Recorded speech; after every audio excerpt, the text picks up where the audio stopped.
तो गाइस मैं हूं अंकित और आप देख रहे हैं रेसलिंग फैंस नेटवर्क। शुरू करते हैं गाइस सबसे पहले best in the world CM पंक से। तो सीएम पंक ने एक बहुत ही मैसिव रिकॉर्ड बना दिया है। सोच लो भाई, एक ऐसा रिकॉर्ड बनाया जो कि एईडब्ल्यू के भी सोशल मीडिया पे टॉप पे है एंड डब्ल्यूडब्ल्यू के भी सोशल मीडिया पे टॉप पे है। अगर एईडब्ल्यू और डब्ल्यूडब्ल्यू के अंदर कोई चीज़ टॉप पे है, दैट मीन्स कि वो पूरे रेसलिंग इंडस्ट्री रेसलिंग बिजनेस के अंदर टॉप पे होगी, क्योंकि इन दोनों से बड़ी कंपनी कोई है ही नहीं। अब ऐसे में रिकॉर्ड क्या है आप लोग देख सकते होगे। CM Punk now claims the most like Twitter post of all time for WWE and AEW. WWE के लिए सर्वाइवर सीरीज रिटर्न 2023 का 2,37,000 लाइक्स। एईडब्ल्यू के लिए CM Punk is all elite वाला पोस्ट 2021 का 1,25,000 लाइक्स के साथ। ट्विटर के ऊपर 2 लाख 1 लाख लाइक बहुत होते हैं, बहुत ही ज़्यादा होते हैं। अगर ट्विटर के ऊपर 10,000 भी लाइक आ जा रहे हैं तो समझ जाओ कि ट्वीट की रीच बहुत ज़्यादा है। अगर भाई 1 लाख आ गए तो तुम समझ जाओ कि बवाल सा हो गया। एंड यहाँ पे 2-2 लाख 2.5 लाख ट्वीट्स पे लाइक पार कर चुके हैं। ट्रिपल एच का भी ट्वीट मैंने देखा था, उस पर भी तकरीबन 2.5 लाख के करीब लाइक्स थे, इतने ही कुछ थे। एंड यहाँ पे भी जो है सर्वाइवर सीरीज के रिटर्न को लेके डब्ल्यूडब्ल्यू के ऑफिशियल अकाउंट पे लगभग 2.5 लाख लाइक्स ही हैं। एंड सीएम पंक जब एईडब्ल्यू में आए थे तो 1,25,000 लाइक्स थे। यानी कि अब सीएम पंक ने एक ऐसा रिकॉर्ड बना दिया है कि डब्ल्यूडब्ल्यू और एईडब्ल्यू दोनों के ट्विटर के ऊपर सबसे ज़्यादा लाइक किया जाने वाला जो पोस्ट है, जो ट्वीट है, वो इनके नाम का ही है। दैट मीन्स कि पूरे रेसलिंग इंडस्ट्री के अंदर अगर किसी ट्वीट को सबसे ज़्यादा लाइक करा गया है तो वो सीएम पंक से रिलेटेड ट्वीट है, और वो दोनों सीएम पंक से रिलेटेड ट्वीट है, नंबर 1 एंड नंबर 2। तो भाई ये काफ़ी इंसेन सी चीज़ होगी, भयंकर वाली बात होगी। अब एईडब्ल्यू का कोई सुपरस्टार इस रिकॉर्ड को तो ब्रेक कर नहीं पाएगा। डब्ल्यूडब्ल्यू का भी बहुत रेयरली मुझे लगता है कि ये कोई कर पाएगा ब्रेक। मतलब ये 2,37,000 ये बहुत मैसिव नंबर है, इसीलिए भाई बेस्ट इन द वर्ल्ड ऐसी थोड़ी है। आगे बढ़ते हैं गाइस, बात करते हैं अगली स्टोरी के बारे में। तो Seth Freakin Rollins and best in the world CM Punk की फ्यूड हो चुकी है स्टार्ट। आपने देखा होगा जो रॉ के अंदर सेथ रॉलिंस ने क्लियर मेंशन भी दिया सीएम पंक का, वो सीएम पंक को बुलाते हैं हिपोक्रेट। एंड इसका रिएक्शन सीएम पंक ने भी एक तरीके से अपनी साइड से दिया है। अपने प्रोमो में एक जगह सीएम पंक कहते हैं कि कुछ लोग खुश नहीं है, हालांकि ज़्यादा वो ब्रूटल जाते नहीं है, वो धीरे धीरे जाएंगे। तो इनकी फ्यूड आगे होनी है तो बहुत पहले से तय है। जब सीएम पंक डब्ल्यूडब्ल्यू में नहीं थे तब से ही ये चीज़ बिल्कुल तय थी। अब तो डब्ल्यूडब्ल्यू के अंदर आ चुके हैं तो ये चीज़ बिल्कुल लॉक्ड है। एंड रेसलमेनिया 40 नाइट 1 का मेन इवेंट कंफर्म है कि यही होने वाला है। अब ऐसे में डब्ल्यूडब्ल्यू फ्यूड तो कराएगी, पर इस फ्यूड के अंदर हील कौन होगा, बेबी फेस कौन होगा? तो देखो, बहुत सारे लोगों का मानना है कि जो सेथ फ्रीकिन रॉलिंस हैं वो इस फ्यूड के अंदर होने वाले हैं हील। लेकिन मैं आपको बता दूं कि सेथ रॉलिंस एक कंप्लीट हील नहीं होंगे। अभी जो सेथ रॉलिंस का कैरेक्टर चल रहा था वो काफ़ी फनी कैरेक्टर चल रहा था। अभी 1-1.5 महीने पहले तक, अभी अरे कह लो सर्वाइवर सीरीज से पहले तक सेथ रॉलिंस काफ़ी फनी थे। नाकामुरा से जब फ्यूड कर रहे थे तो सेथ रॉलिंस की लाइमलाइट कहीं चली गई थी। सेथ रॉलिंस अब जो है इस स्पॉट पर आ चुके हैं जहाँ पर कि वो बेबी फेस होने के बावजूद भी काफ़ी बैड एस दिखेंगे। यानी कि ना वो हील होंगे ना ही वो बेबी फेस होंगे। और ये सेम चीज़ अप्लाई हो सकती है सीएम पंक के लिए भी।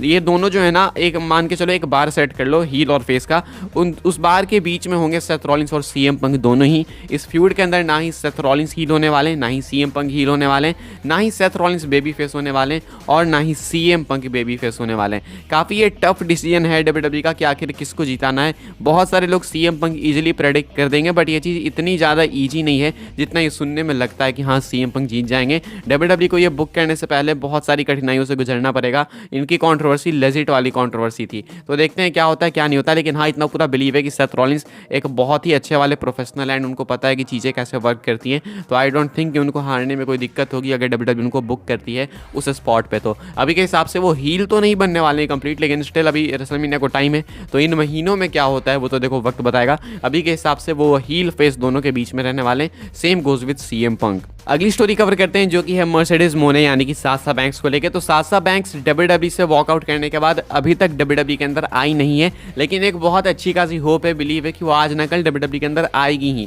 90% सुपरस्टार्स जो कि डब्ल्यूडब्ल्यू से जाते हैं, अगर डब्ल्यूडब्ल्यू उनको चाह जाए तो वो डब्ल्यूडब्ल्यू के अंदर आते भी हैं। एंड मुझे लगता है कि साशा बैंक्स को बिल्कुल डब्ल्यूडब्ल्यू चाहेगी कि वापस लेकर आए। अब ऐसे में आपको बता दूं कि एक छोटी सी रिपोर्ट है साशा बैंक्स को लेकर। ये बहुत ऐसे मैसिव रिपोर्ट नहीं है, छोटी सी रिपोर्ट इसलिए क्योंकि ये बिल्कुल भी कॉन्क्रीट नहीं है, बिल्कुल एक अर्ली चिंगारी है मान के चलो। तो रसल प्योरिस्ट की तरफ से रिपोर्ट निकल के सामने आई है एंड यहाँ पे बताया गया है मर्सिडीज में गो बैक टू डब्ल्यूडब्ल्यू। तो इनका कहना है कि जो मर्सिडीज है यानी कि साशा बैंक्स वो डब्ल्यूडब्ल्यू में वापस आ सकती हैं। अब यहाँ पे क्लियर भी करते हैं कि बिल्कुल कॉन्क्रीट रिपोर्ट नहीं है। कहते हैं this is not a formal report yet, it will become one if I have enough information to provide something concrete and substantial. This is a situation that should be monitored though. तो इनका कहना है कि ये अभी concrete information नहीं है, मैं इन्फॉर्मेशन प्रोवाइड करूँगा जब मुझे चाहिए और अच्छे से मालूम चलेगी, लेकिन अभी के हिसाब से ये सिचुएशन थोड़ी मॉनिटर करने लायक है। काफ़ी सारे लोग मैं देख रहा था कल कह रहे थे ट्विटर वगैरह पे कि सासा बैंक्स AEW में जा रही है, लेकिन अभी ये रिपोर्ट आई तो सब कुछ बदल गया। बताया जा रहा है कि सासा बैंक्स भी मे बी WWE के अंदर वापस आ सकती हैं एंड ऑब्वियसली आ सकती हैं। इतनी भी कोई मेजर प्रॉब्लम्स नहीं थी। अगर आप देखो तो CM पंक अगर आ सकते हैं तो कोई भी आ सकता है। CM पंक से ज़्यादा किसी की WWE के साथ प्रॉब्लम नहीं होगी। सासा बैंक्स की तो क्या ही थी, छोटी मोटी प्रॉब्लम थी एंड विमेंस डिवीजन अब सही हो चुकी है, तो अब चाहे तो सासा बैंक्स आ सकती हैं एंड WWE मेरे हिसाब से स्पेशली ट्रिपल एच के कंट्रोल के अंदर उनको अच्छा भी बुक करेगी एंड ये चीज़ बिल्कुल मालूम होगी सासा बैंक्स को। तो आज ना कल ये चीज़ बिल्कुल कंफर्म है कि सासा बैंक्स का रिटर्न होगा ही होगा। अभी के हिसाब से बताया जा रहा है कि मे बी वो चीज़ थोड़ी जल्दी ही हो सकती है, जितना हम लोग सोचें उतना ना, उससे जल्दी ही हो जाए। आगे बढ़ते हैं गैस, बात करते हैं अगली स्टोरी के बारे में जो कि अपनी जुड़ी हुई है रिकी स्टार्क्स को लेके। तो रिकी स्टार्क्स एक AEW टैलेंट है एंड अगर आपको याद हो तो जब जेड कारगिल को WWE ने साइन करा था तो मैंने आपको एक रिपोर्ट बताई थी कि रिकी स्टार्क्स ये भी WWE के रडार में है। WWE इनको भी साइन करना चाहती है, AEW के टैलेंट है ये, इनको AEW ढंग से वैसे कुछ यूज़ करती नहीं है, बस कॉन्ट्रैक्ट के अंदर है ये। अब ऐसे में उस टाइम भी इन्होंने कुछ टीज करा था, अभी इन्होंने वापस से एक टीज ड्रॉप करा है CM पंक के WWE रिटर्न के बाद। क्या करते हैं आप लोग देख सकते हो, बेसिकली एक ट्वीट करते हैं उसके बाद डिलीट कर देते हैं। ट्वीट में कोई कैप्शन वगैरह नहीं था, इन्होंने सिंपली एक इंडीड का लोगो पेस्ट करा। इंडीड का लोगो, अगर आपको इंडीड नहीं पता क्या है तो लिंक्डइन और इंटर्नशाला की तरह ये भी जो है एक इंटरनेशनल वेबसाइट है जॉब वगैरह ढूंढने के लिए। तो इंडीड जो है बेसिकली जॉब पाने के लिए लोग यूज़ करते हैं एंड इसका फोटो इसके लोगों को पोस्ट करा रिकी स्टार्क्स ने। बाद में वो इस चीज़ को तुरंत ही डिलीट कर लेते हैं, लेकिन इतने में तो ये चीज़ इंटरनेट पे सर्फ हो गई। अब इसका मतलब सिंपल है कि ये जॉब ढूंढ रहे हैं, ऐसा कुछ इनके कहने का मतलब है, लेकिन करेंटली वो AEW कॉन्ट्रैक्ट के अंदर है। तो ऐसे में WWE इनको पक्का साइन करने वाली एक टाइम पे बताया गया था एंड ये भी अपनी तरफ से बिल्कुल ओपन दिख रहे हैं। तो अब बस एक चीज़ का वेट है कि इनका AEW कॉन्ट्रैक्ट कब खत्म होगा, AEW डील कब एक्सपायर होगी, जिसको लेकर अभी कोई अपडेट नहीं है। अब ये बहुत लंबी भी हो सकती है, बहुत छोटी भी हो सकती है, तभी ये टीज़ कर रहे हैं। मुझे कोई और अपडेट मिलेगी तो मैं आपको फॉर श्योर बताऊंगा। अभी के हिसाब से रिकी स्टार्क्स टीज़ करते हैं अपना WWE जंप। आगे बढ़ते हैं गाइस, बात करते हैं अपनी आखिरी स्टोरी के बारे में। तो रॉयल रंबल 2024 के लिए अब हाइप बननी हो चुकी है स्टार्ट, क्योंकि कोडी रोड्स ने खुद को अनाउंस कर दिया कि वो मेंस रॉयल रंबल मैच के अंदर होने वाले हैं। पहले पार्टिसिपेंट बन चुके हैं कोडी रोड्स जो कि एंटर करेंगे रॉयल रंबल मैच को। पहले पार्टिसिपेंट मतलब नंबर 1 पे नहीं, मतलब वो अनाउंस करने में पहले पार्टिसिपेंट बन चुके हैं कि वो रॉयल रंबल में होने वाले हैं। अब ऐसे में काफ़ी सारे फैंस को लगता है कि कोडी जीतेंगे, काफ़ी सारे लोगों को लगता है नहीं जीतेंगे, काफ़ी सारे लोगों को लगता है कि CM पंक जीतेंगे। तो प्रॉपर क्या होने वाला है, थोड़ी सी क्लैरिफिकेशन है मेरे पास, मैं आपको बता देता हूँ कि चांसेस किस चीज़ के सबसे ज़्यादा हैं। देखो CM पंक भी मोस्ट प्रोबेबली होने वाले हैं रॉयल रंबल मैच के अंदर एंड प्रोबेबली कोडी रोड्स भी होंगे। तो अब अगर ये दोनों सुपरस्टार्स होंगे रॉयल रंबल मैच के अंदर तो जीतेगा कौन? CM पंक हार नहीं सकते, कोडी रोड्स को हारने में फिर मुश्किल हो जाएगी क्योंकि उनको भी रोमन के साथ नाइट 2 में इवेंट करना है। अब ऐसे में आपको बता दूं कि WWE किस एंगल के साथ जा सकती है। देखो बताया जा रहा है कि हो सकता है कि CM पंक रॉयल रंबल मैच से पहले भी रेसल वगैरह कर ले किसी से, या फिर हो सकता है कि WWE उनको सेव करके रखे, क्योंकि CM पंक बहुत मैसिव एसेट है WWE के लिए करेंटली एंड वो CM पंक को हो सकता है कि डायरेक्ट रॉयल रंबल मैच में डालें उनकी हाइप बिल्ड करने के लिए, रॉयल रंबल मैच की हाइप बिल्ड करने के लिए। स्पेशली बिकॉज सेथ रॉलिंस की जो करेंटली स्टोरी चलने वाली है वो ऐसी होगी कि सेथ रॉलिंस अवॉइड करना चाहेंगे CM पंक को, वो उनको अपॉर्चुनिटी नहीं देना चाहेंगे। उनका लॉजिक होगा कि भाई मैं तुम्हें क्यों दूं अपॉर्चुनिटी, तुम तो इतने सालों से गायब थे, तुम हिपोक्रेट हो ये वो करके, तो वो अपॉर्चुनिटी नहीं देना चाहेंगे। लेकिन आपको मालूम है कि एक रॉयल रंबल विनर ही एक गारंटीड अपॉर्चुनिटी अर्न कर सकता है वर्ल्ड टाइटल अपॉर्चुनिटी पाने के लिए एंड ये जो है रेसलमेनिया में उसको मिलता है मैच।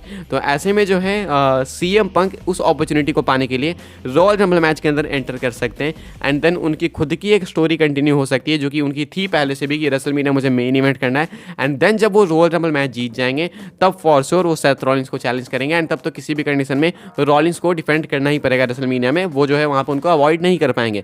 तो ये स्टोरी सबसे लाइकली दिख रही है। सवाल आता है कि कोडी रोड्स का क्या होगा। देखो वैसे भी हम सबको मालूम है कि Cody Rhodes royal rumble match जीता या फिर नहीं, वो रोमन रेंज के साथ रेसल करेंगे ही करेंगे रेसलमेनिया नाइट 2 में। तो हो सकता है कि कोडी रोड्स किसी एक अलग स्पॉट पे एलिमिनेट हो जिससे वो वीक भी ना लगे, हो सकता है कि CM पंक ही उनको एलिमिनेट कर दें। ऐसे में ज़्यादा लोग अपसेट भी नहीं होंगे क्योंकि भाई CM पंक तो अभी कुछ भी कर सकते हैं। तो ऐसे में कोडी रोड्स है तो रॉयल रंबल मैच के अंदर, लेकिन जीतेंगे नहीं क्योंकि वो बिना जीते भी रोमन को फेस कर सकते हैं। तो जीतने की जरूरत है नहीं, जीतना पड़ेगा CM पंक को बिकॉज सेथ रॉलिंस उनको इस स्टोरी के अंदर अवॉइड करना चाहेंगे, उनको मैच नहीं देना चाहेंगे, लेकिन वो मैच खुद से अर्न करेंगे CM पंक एंड देन जाके रेसलमेनिया नाइट 1 का मेन इवेंट सेट होगा। तो ये एंगल जाने वाला है रॉयल रंबल के लिए अभी के हिसाब से। तो अभी यही कुछ अपडेट है फिलहाल इस वीडियो के लिए, कुछ थी अपडेट्स वगैरह, न्यूज़ वगैरह। वीडियो को लाइक करना, शेयर करना, सब्सक्राइब करना चैनल को, ताकि आने वाले टाइम में आपको ऐसी WWE की न्यूज़, रूमर, अपडेट सब कुछ टाइम टू टाइम मिलते रहे। फॉलो कर सकते हैं आप लोग मुझे इंस्टाग्राम एंड ट्विटर पर, लिंक आपको मिल जाएगी डिस्क्रिप्शन में। ज्वाइन कर सकते हैं व्हाट्सएप चैनल को, उसके भी लिंक है डिस्क्रिप्शन में। मिलते हैं अपनी नेक्स्ट ऑफर काफ़ी इंटरेस्टिंग वीडियो में।